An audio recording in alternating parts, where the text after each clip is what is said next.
Alright, since April Fool's Day is in pissing distance, I figured I'd talk a little about pranks, or more specifically, about a prank war between me and a few friends of mine. Now, this prank war all started with a Christmas tree. It was an old Christmas tree that my friend Steven had to get rid of. Now, instead of taking it to the curb like most people would, he decides to drive over to my house with it. He sees my car parked out in the street. It's totally unlocked. It's looking vulnerable. And he starts to thinking, hey, I wonder if this Christmas tree would fit in his car. So in broad daylight, he starts shoving this pine tree into my car. Nobody stops and asks him any questions. Hey, why are you doing that? That looks like a shitty thing to do. No, my roommate Brewer comes outside right in the middle of all this, and he sees Steven penetrating my car with this pine tree, and he's overjoyed. Because it's not his car after all. He doesn't care. I like what you're doing here. You are giving that car the business. So somehow, Steven manages to squeeze this dead pine tree into my tiny-ass Chevy Cavalier like he's some kind of shitty David Copperfield. And a few hours go by, and I walk out to my car. I take one look at it, and I'm like, hey, wait a minute. Something's different. I don't remember putting a goddamn pine tree in my car. Part of me wasn't even mad. You kind of have to be impressed that he actually got the tree to fit. It had to be at the precise angle. His ass had to be out there with a giant protractor or some shit. That's pretty impressive. But I tell you what's not impressive, the 8 million dead pine needles that are scattered throughout my car. They're on the cup holder, on the dashboard. Every time I sit down, it feels like a small porcupine's getting shoved up my ass. Now I gotta figure out how to get back at Steven. But before I get back at Steven, I decide to get my revenge on Brewer. Because after all, he could have blew the whistle on this whole operation. He could have at least shot me a text message like, hey dude, there's a Christmas miracle happening outside if you want to come check it out. But no, he didn't do that. So I form a little posse, have a couple people come over, and we decide to try to duct tape Brewer's bed to the ceiling. Now, I don't know if you've ever attempted such an ambitious maneuver, but taping a bed to a ceiling is a little difficult. You have to have 3 people standing on chairs, holding the bed up to the ceiling, box spring and all, while one person goes around and tapes everything. We used 3 rolls of duct tape on this goddamn thing, and it just wouldn't stay.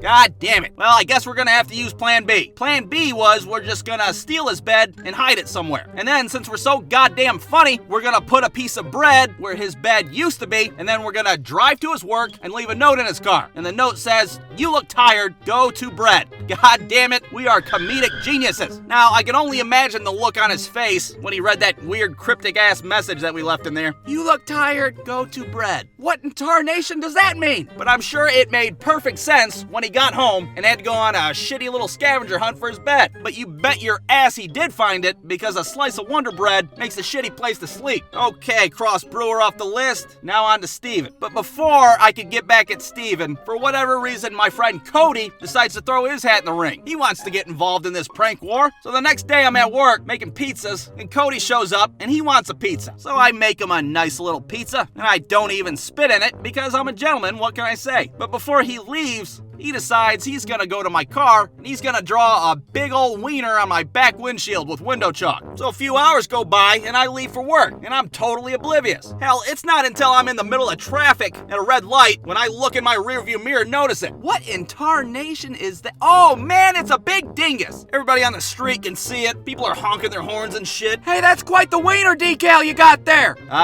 Thank you. I drove all the way home with a wiener on my car, looking like a NASCAR that's sponsored by Wieners Incorporated. Okay, looks like Cody's name's going on the shit list.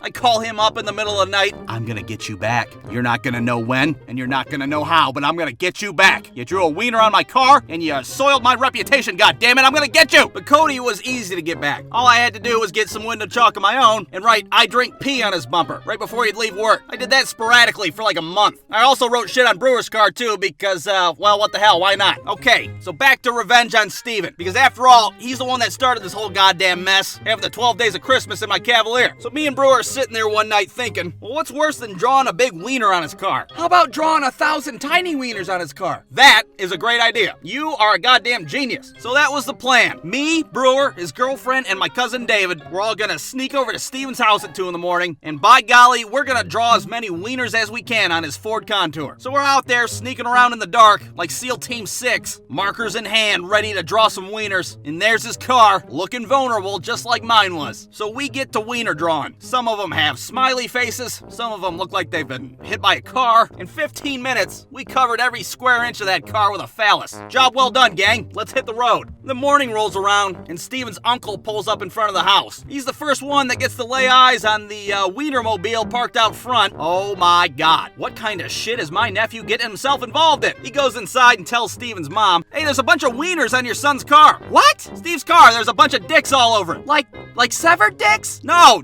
Jesus Christ, they're drawings. Not a bunch of cut off dicks all over his car. What the hell's the matter with you? That morning was the morning that Steven had to get up and scrub 1,000 wieners off his car. And I take great pride in that. I feel like that's ample revenge for what he did. "Hey, that's quite a bunch of wieners on your car there." "Yeah, I'm aware. Thank you." My favorite part of the story is that 6 days later, Steven's at the gas station filling up his car, and he looks over to his gas tank and he sees one little wiener that he missed with a little message that says, "Insert here." Oh, God damn it.